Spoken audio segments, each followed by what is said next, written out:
Ilmu terawangan. Ketika ada seorang teman memintaku untuk melihat warung kopinya, aku dengan mudah mengiyakan saja. Mungkin ia ingin sekedar menjamuku, mengingat kami adalah teman sepermainan waktu masih kecil dulu, yang sudah lama tidak pernah bertemu. Kami secara tidak sengaja bertemu ketika sama-sama sedang mengisi bahan bakar kendaraan di salah satu pom kota kecamatan tempo hari.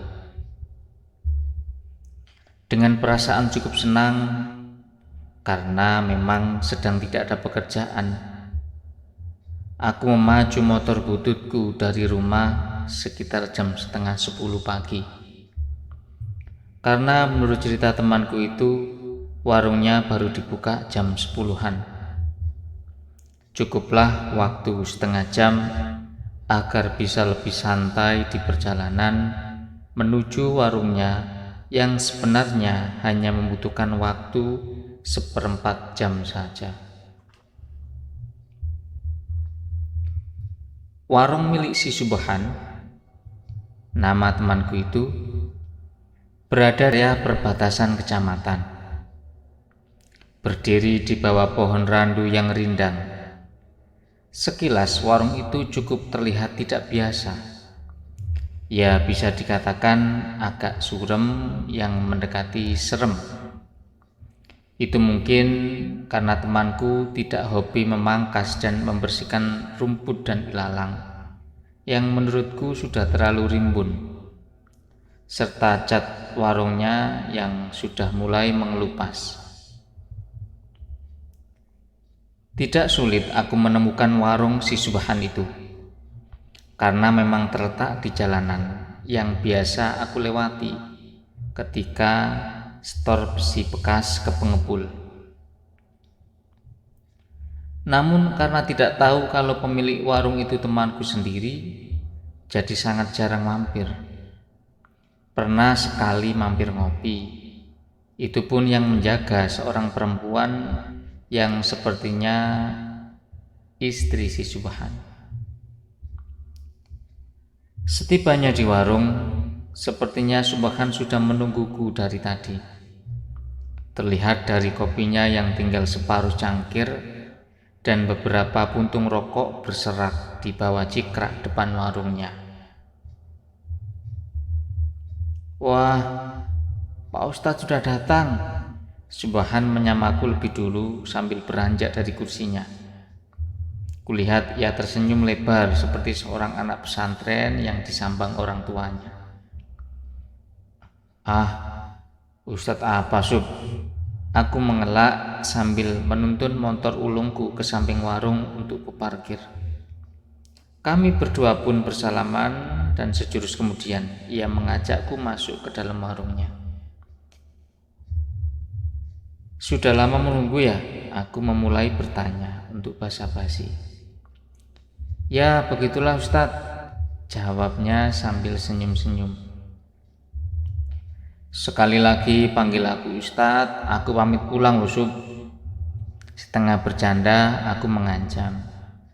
Entah mengapa panggilan Ustadz padaku dari orang kebanyakan begitu tidak nyaman di telingaku. Aku lebih suka dipanggil sebagai tukang rosok pengumpul bisi-bisi bekas daripada Ustadz. Ya memang aneh, tapi itulah kenyataannya. "Jangan marah dong Tat."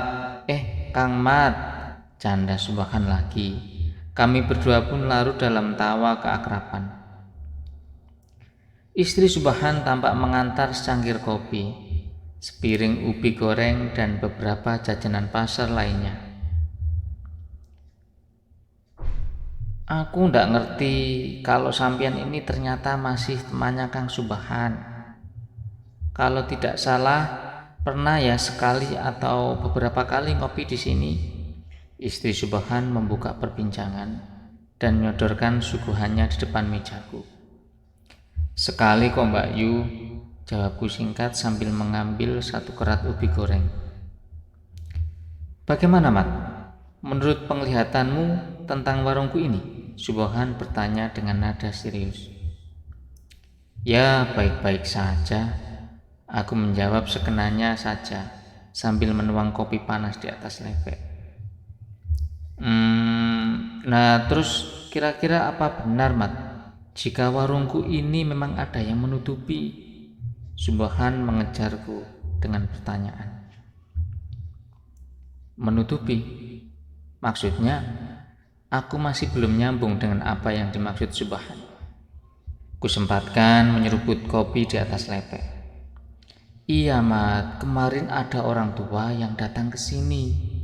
Menurut penglihatannya, katanya warungku ini sepi karena memang sedang tertutupi oleh aura negatif.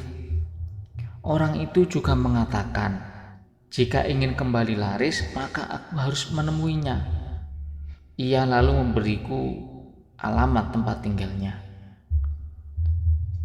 Aku menatap Subhan sesaat. Ia dan istrinya menampakkan wajah yang murung. Iya, Kang Mat, sepeninggal orang tua yang kalau tidak salah namanya itu Mbak Genuk, warung kami jadi sepi seperti ini. Kami berdua jadi kepikiran, kalau begini terus kita nanti makan apa?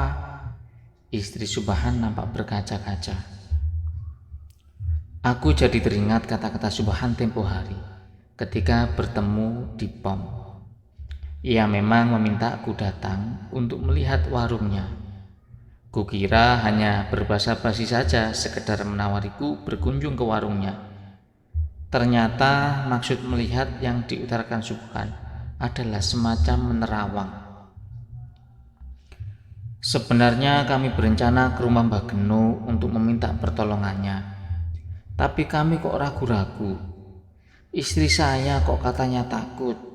Jadi ya kurungkan saja niatku. Dilalah kok ketemu sampeyan di pom. Aku jadi ingat kalau sampean ini kan lulusan pesantren. Pasti bisa nyuwuk warung kami yang bermasalah ini. Mendengar keterangan Subhan, sebenarnya aku ingin tertawa. Namun masih bisa kutahan karena menghargai perasaan mereka. Aku juga tidak akan menyangkal cerita mereka berdua. Pikiran mereka sudah sangat kalut sehingga sulit jika diajak berpikiran jernih. Daripada berpanjang kata, aku lebih baik memilih memutar otak bagaimana mencarikan jalan keluar permasalahan temanku itu. Aku juga bisa mafhum jika sudah menyangkut urusan perut. Orang kecil seperti Subhan dan istrinya, juga aku, memang sangat rawan. Aku beranjak dari tempatku duduk, kemudian berjalan berkeliling melihat-lihat kondisi di dalam warung sampai ke bagian sudut-sudut. Ku amati dengan jeli. Sesekali aku manggut-manggut dan berkomat kamit agar tampak meyakinkan. Kulihat Subhan dan istrinya nampak lebih cerah wajahnya. Harapan mereka benar-benar ditaruh di pundakku. Setelah beberapa saat, aku memberinya isyarat dengan anggukan pada Subhan. Seolah sudah mengerti, ia langsung mendekat. Begini Sub, kataku singkat.